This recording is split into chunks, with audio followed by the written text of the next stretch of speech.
كليلكا بهاري خملا بهاري بمليونان لاليين رنگ برنگ لسطنبولي لناو باركين مازن ببدوية وخي بالا خلقي دكشينه سرخوه. İşteki delale Murat'e mutluluk Murat'ın navabi çiçek adı ben Murat keve.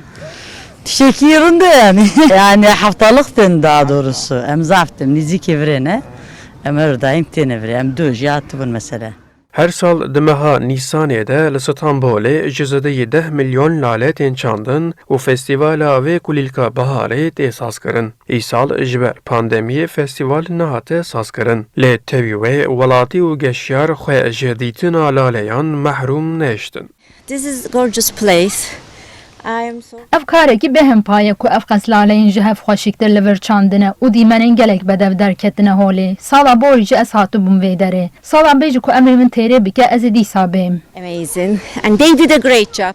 عليها كاري أولادها بون يعني أصل كوكي جور كد بنات حتى هولند شونا هولندا جور دزينة بنا شونا هولندا أما أصل مست كوكي ويج بين عليها قارية تاريخ ve عليها قارية vatiye.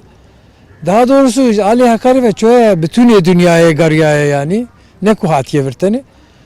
Ve Hollanda, Türkiye ve işi ticaret ve işi etken tede kartkin yani. Ama milletin kurt vatışık tede karnake yani.